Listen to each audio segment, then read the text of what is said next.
What's going on, y'all? Your boy Jed Sanders back with another fucking episode. Last night's fight, I was wrong, completely wrong. Thought that would be more of a war. I was hoping for more of a war. But I will say I did mention that I could see Kape catching him as he came in.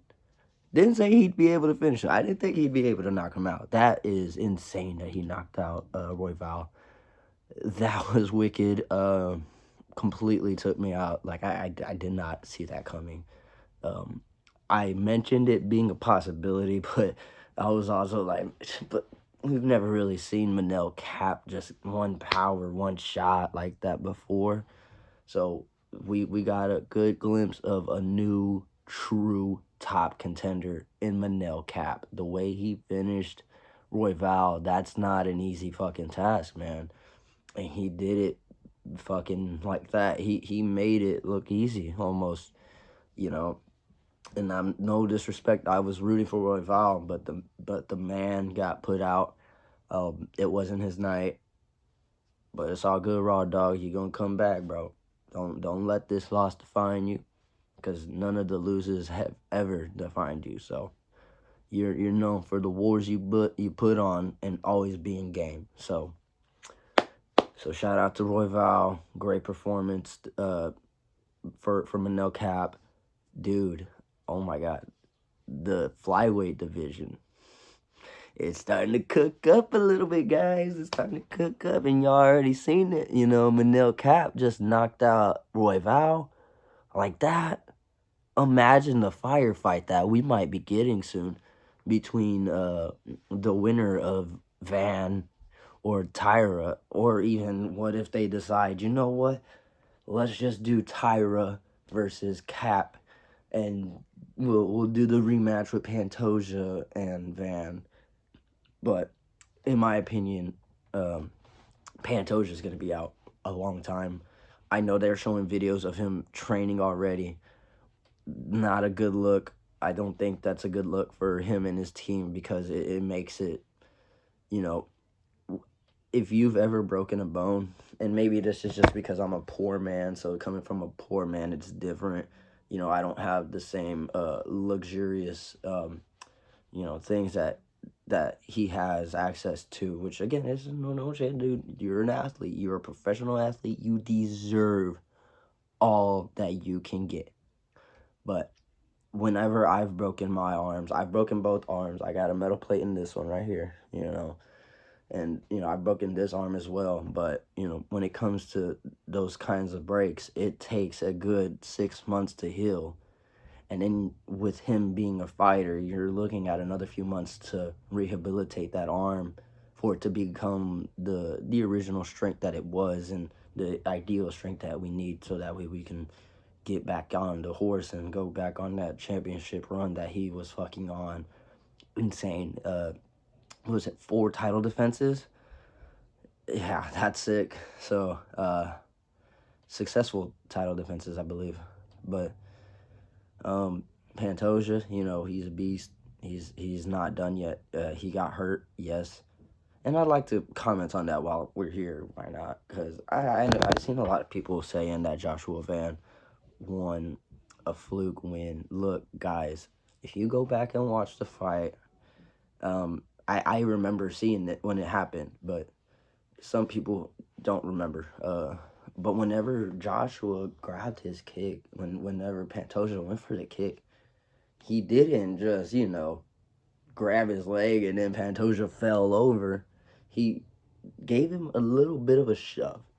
And I know to some people it's so small, so insignificant, that it's... What, are you going to tell me he broke his arm off of a shove? Yes.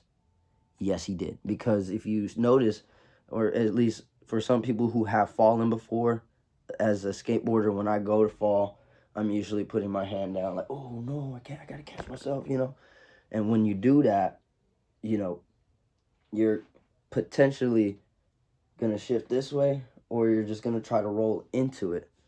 I think what happened was, instead of just rolling into it, because it looked like he could have, but when Joshua Van gave him that extra that little extra shove, it forced him to, you know, fly forward, moving this upper part forward, snapping his elbow. And, I know a lot of people will say that, be like, man, dude, that's a fluke win. He shouldn't have gotten the belt. It should have been no contest. But, like, guys, where were you guys when Chris Weidman didn't throw a leg kick? He checked Anderson Silva's leg kick, snapped Anderson Silva's leg like that. TKO. Chris Weidman wins. That's it. Same with Conor McGregor and Dustin Poirier in the what was it, their second or third fight? Third fight, because the second fight, Dustin knocked him out. In the third fight, he had broken his ankle, fell back, hey, stopped the fight, and it was TKO. Even though, of course, he was on top punching him, we all know Conor wasn't going to get back up from that because his leg had snapped, fell back, TKO. It was done. So we don't consider that as a fluke win for Dustin. We don't consider the Weidman win a fluke win. So we can't sit here and call this one a fluke win. All right. And I get it, getting mad about him for celebrating. Like, the dude just became the world champion. I don't think he cares about what other people think of him. The dude just changed his life, his family's life, and in my opinion, there's no reason to be mad about it. A fight's a fight. Anything can happen. Anything can happen, man. We've seen people bite. We've seen leg snaps, arm snaps, and all kinds of wildness go down. Fuck, I remember when we saw Valentina Shevchenko knock that one chick out, and she started seizing out like crazy. Like, that was one of the scariest knockouts that I can recall. Fuck, Gregor Gillespie versus fucking Kevin Lee. Oh my god, dude, I thought that dude died on screen, bro. But anyways, fast forward. We here still talking about shit, but look, Manel Kape, he's in the title picture now. No denying that. Shit, fuck it.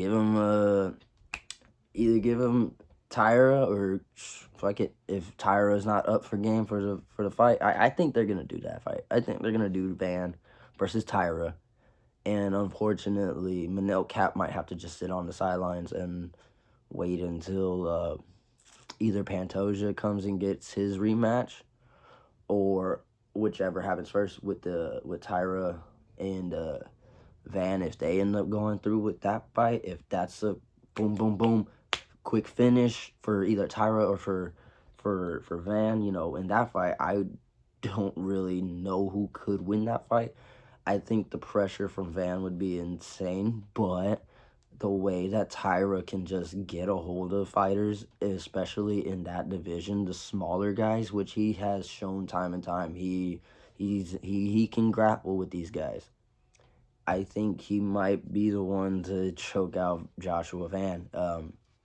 Maybe even get it. Would this be the UFC's first Japanese champion? I think so, because if I'm not wrong, he would be the first Japanese champion in UFC. That would be fucking sick, dude. That'd be sick, legendary. Throw a showdown in fucking Japan, boy. I want to see it, dude. You ever go back and watch some of those fucking old Pride fights, dude? It's awesome, man. Fucking sick. So imagine like one good pay-per-view out in fucking Japan, bro. Ooh. But anyways, like, subscribe. It's your boy Jed.